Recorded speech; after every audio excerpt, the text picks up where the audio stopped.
يا مساء الخير أو يا صباح الخير حسب ما الفيديو ينزل لكم، والأحسن من صباح الخير ومساء الخير. السلام عليكم ورحمة الله وبركاته. يا أهلا وسهلا بكم، مشرفيني ومنوريني. وحابة طبعا كل واحد يشوف القناة بتاعتي يشترك على طول من غير تردد في القناة كده عشان تكبر بإذن الله، وتبقى زي قناة الحكاية فيها منا اللي هي قناتي القديمة طبعا. عشان لو أول مرة حد يشوفني، أنا صاحبة قناة الحكاية فيها منا، بس معلش بتاعتي طبعا. هنبدأ كده إن شاء الله. موضوع النهاردة موضوع شيق جدا، موضوع مهم جدا جدا جدا، وخاصة لو أولادك أول مرة يخرجوا، يعني أولادك في سنينهم الأولى، اللي هم مثلا أول مرة ابنك يروح المدرسة يعني في سنة أولى، أول مرة ابنك أو بنتك يروح الكيجي اللي هي الروضة، أول مرة أول مرة ابنك أو بنتك يدخلوا مثلا حضانة عادية أو يروحوا درس بعيد عنك أو الكلام ده.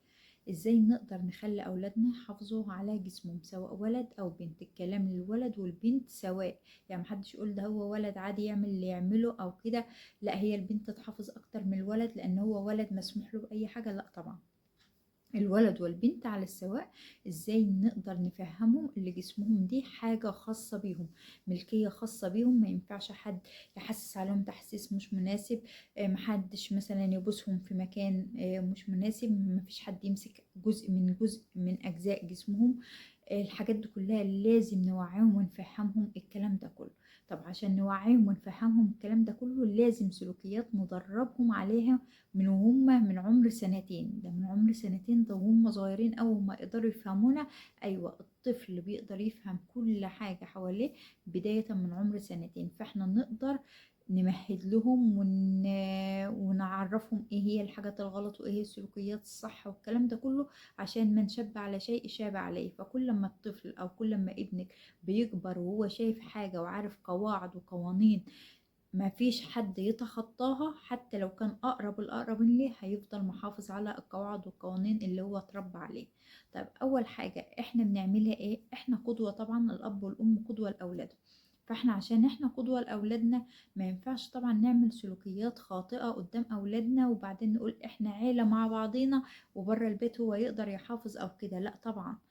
احنا لازم كأم وأب ناخد بالنا جدا جدا من أقل تصرف احنا بنعمله. زي ايه؟ اول حاجه مثلا وليكن انا في الاوضه بغير او في الغرفه بغير هدومي، فما ينفعش اسيب باب الغرفه مفتوح واي ابن ليا او بنتي يدخلوا عليا وانا بغير واقول عادي ده ابني او ده بنتي وانا امهم او انا ابوهم او الكلام ده كله. لا طبعا غلط جدا جدا. لازم يكون باب الغرفه مقفول علينا ونعودهم على كده، اللي في حاجه اسمها استئذان زي ما الرسول صلى الله عليه وسلم امرنا اللي احنا نستأذن قبل ما ندخل، وربنا سبحانه وتعالى قال لنا كده اللي احنا نستأذن وندق الباب 3 مرات او 3 خبطات. حد رد علينا ندخل، محدش رد علينا ما ندخلش، او محدش أذن لنا اللي هو مش 3 خبطات ونقوم فاتحين وداخلين، لا طبعا 3 خبطات ونقف نستنى نشوف هيقول لنا اتفضل ادخل او لا. طيب يبقى احنا كده بالنسبة لنا احنا ما ينفعش ندخل الأوضة مثلا نغير هدومنا أو ننام أو نعمل أي حاجة في الأوضة وأولادنا يدخلوا علينا كده رايحين جايين كده كأنها ايه لوكاندا كده مفتوحة أو كأنها سوق أو شارع أو حاجة. كذلك أولادنا واحنا داخلين على أولادنا لازم نخبط عليهم، ندخل نستأذن اللي احنا ندخل او لا، مش نقول بقى ده انا ابوه ادخل عليه في اي وقت او انا ما هدخل عليه في اي وقت. لا، زي ما هم احترموا الخصوصية بتاعتي انا احترم الخصوصية بتاعتهم. ده اول حاجة. تاني حاجة بينطبق الكلام ده برضو على الحمام. أعزكم الله، يعني ما ينفعش أكون أنا قاعدة في الحمام وفاتحة الباب عليا، لازم الحمام بابه يبقى مقفول عليا. لازم ابني في الحمام أعوده اللي هو يدخل الحمام أخته ما تشوفوش، أو أخته تدخل الحمام أخوها ما يشوفهاش.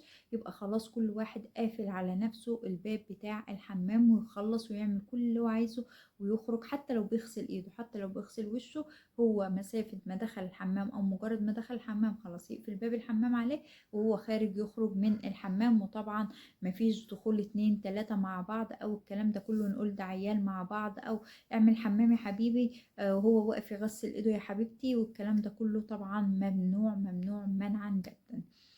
تالت حاجة السلوكيات الأب والأم بيعملوها اللي وهم بيهزروا مع أولادهم نلاقيهم قاعدين بقى يضربوهم ويخبطوهم في أماكن حساسة أو أماكن ما ينفعش اللي احنا أصلا نقرب منها عشان الطفل ما ياخدش على كده. يعني ما انا لو امه او ابوه بهزر معاه في المكان ده وبضربه في المكان ده، فاي حد ممكن يتكلم معاه ويهزر معاه وهيفكر ده هي من ناحية الهزار، هيقول عادي ما ماما وبابا بيهزروا معايا هنا، ما ماما وبابا بيعملوا معايا كده، مش هيفرق بين السلوك الصح والسلوك الخطأ.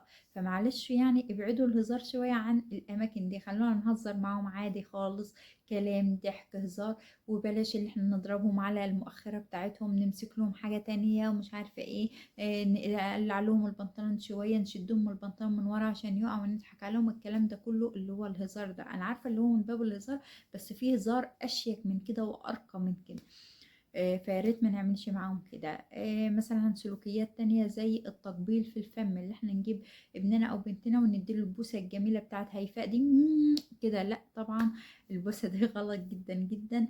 اول حاجة بتنقل جراثيم وامراض وبكتيريا وحاجات كتيرة جدا. تاني حاجة اللي هو ممكن يروح يقلدها مع صاحبته في الفصل، أو صاحبتها في الفصل، أو صاحبه في الفصل، أو زميله في الفصل، ويبوس ويعمل الكلام ده كله. لا احنا نعرفه اللي لو حد سلم عليك، احنا السلام بالإيد بس، بكفة الإيد دي بس، مع ما فيش بوس وأحضان والكلام ده كله غير من المقربين خالص. ونعرفه دايرة المقربين مننا مين، يعني مثلا وليكن جده، تيتا، عمه، خاله، عمته، خالته، الكلام ده كله. حتى كمان دولت والله العظيم في الزمن اللي احنا فيه ده الأحسن والأولى اللي احنا نسلم عليهم باليد بس فقط. ليه؟ لأن احنا بنسمع عن الجرائم لا قدر الله اللي بتحصل، وكلها بقت من دائرة الأقارب، من دائرة الأقارب للطفل أو الطفلة، كلها بقت هي اللي الله أكبر بتعمل حاجات وحشة، أو بتتحرش، أو بتقدم حاجات وحشة أو كده. فاحنا هنخليه نعرفه اللي خلاص الأب والأم، أخوك، أختك فقط ولا غير، والباقي خلاص سلام من بعيد، يعني كلام من بعيد كده، مش شرط بقى بوس وأحضان والكلام ده كله. المهم احنا نعرفه دايرة أو حدود دايرة الأقارب بتاعته، اللي هو المفروض هو ياخد راحته معاهم، بس ياخد راحته معاهم في السلام بس، مش ياخد راحته معاهم اللي هو يقلع قدامهم برضو، او اللي هو يدخل الحمام عليهم، او اللي هم يدخلوا الحمام عليه، او اللي هم يشوفوا جزء من اجزاء جسمه اللي هو المفروض مستور او ما يبانش. يعني نفهم الطفل بداية من سنتين، طول ما هو بيكبر كده، اللي جسمنا ده ربنا سبحانه وتعالى خلقنا وكرمنا بيه بجسمنا ده، فاحنا لما كرمنا بجسمنا ده المفروض نحافظ عليه ونستره. ما ينفعش اي حد كده يشوف جسمنا او يشوف جزء منه ونعرفه اللي يعني الحاجة دي حاجة عظيمة جدا، المفروض نحافظ عليها دايما زي قطعة الذهب كده. لو احنا لابسين حاجة ذهب او عندنا حاجة ذهب، هنلاقينا عينينها كده على طول في علبة، عشان خاطر ايه؟ يتحافظ عليها، تفضل كده على طول، ما هيش مطربة، ما هيش معروضة مثلا للدبان، الحاجات دي مثلا تعمل عليها او تقف عليها او كده، ما هيش مكشوفة. لازم الحاجات دي بتتغطى عشان يبان جمالها، اول ما نيجي كده نكشفها فتبان جمالها. طيب دي سلوكيات كده، دي ممكن بعض السلوكيات الأب والأم المفروض يبعدوا عنها. طيب أنا فهم ابني إزاي؟ أنا فهم ابني أو بنتي اللي في حاجة اسمها لمسة طيبة، وفي حاجة اسمها لمسة مؤذية. ودي طبعا من يعني محاسن منهج جديد اللي هو ذكرها في مادة اللغة العربية، اللمسة الطيبة واللمسة المؤذية. يعني اللمسة الطيبة أعرفهم اللي حد من دايرة أقربي زي ما أنا قلت، كلمني، طبطب عليا مثلا، شاور لي، سلم عليا، الكلام ده كله اقدر اميز بين اللمسه الطيبه واللمسه اللي هي جاي من وراها حاجه وحشه، اللي هي مؤذيه، اللي هي هتضرني. فاول ما اتعرض للمسه مؤذيه او حاجه مؤذيه، يعني حد بدا يتحرش بجسمي، يحسس على جسمي تحسيس مش مناسب، بدا يكشف حاجه من جسمي، بدا مثلا يحط ايده على عضو من اعضاء جسمي المفروض محدش يحط ايده عليه، بدأ يسألنا أسئلة خاصة بجسمي ومكونات جسمي، الكلام ده كله أنا طبعا ساعتها أنا أصده على طول على طول، وأقوم مزعقة بصوت عالي. وده اللي مذكور في كتاب اللغة العربية، وبشكرهم شكرا جزيلا على الدرس ده، الدرس ده مهم جدا. فانا بعرف اولادي من سن صغير اللي لما حد يجي يعمل فيك حاجه، لا انا ابعده واصوت وابعده بصوت عالي خالص، ابعد عني واصوت عشان الناس تتلم عليا وما تحرجش وما خزاش. انا مش مذنب، لا هم المذنبين اللي هم جو عملوا فيا كده. انا مش مذنب ولا ذنب حاجة، هم اللي سلوكياتهم وحشة، وهم اللي المفروض يخافوا ويخزوا، او يخافوا مثلا ويتداروا. مش انا اللي هخاف واتدارى واخاف حد يجرحني بكلمة او يجرحني بشعور او حاجة من دي. طيب، المفروض اللي نفتح يعني باب ايه اللي هو الكلام والصحوبية بيننا وبين اولادنا ازاي. اللي هم اول ما يجوا من الحضانة او من الروضة او من المدرسة لحد او من الجامعة حتى، يحكوا لنا ايه اللي حصل من غير خوف ومن غير ما هم حاسين ان احنا هنوقف لهم بقى كده بالسلاح. ليه انت عملت كده؟ ليه انت وديتي كذا لكذا؟ ليه انت مشيتي مع كذا؟ ليه انت عملت كذا؟ ليه انت عملت كذا؟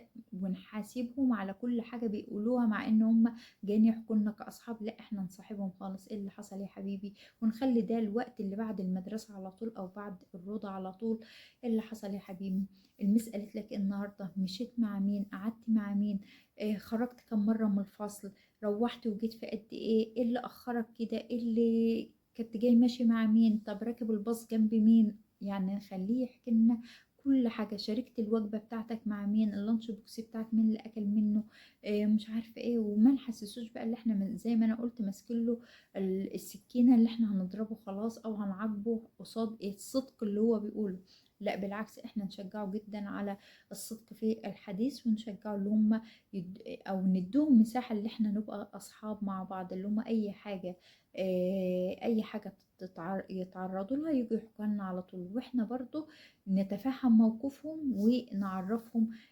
اللي طالما هم جوا يحكوا لنا، احنا هيلاقوا مننا النصيحة احسن ما حد يحكي لصاحبته بره او واحد يحكي لصاحبه بره، او يقولوا الفاظ وحشة بره مع بعض. وطبعا نعلمهم اللي ممنوع يسمعوا اي الفاظ وحشة او يرددوهم. يعني الطفل او الطالب اللي زميله بيحكي لفظ وحش او بيقول لفظ وحش ويجي يقول لك يا ماما ده صاحبي ده بيقول على طول كلمة كده وحشة يا ماما، او سمعته بيقول شتيمة وحشة يا ماما، انا اقول له ابعد عنه فورا. لان خلاص الصاحب يعني على طول هيصاحبه كده، هيعودوا كل حاجة هينطقها كده. فاحنا لازم نخليهم يقدروا يختاروا اصحابهم بشكل كويس جدا جدا.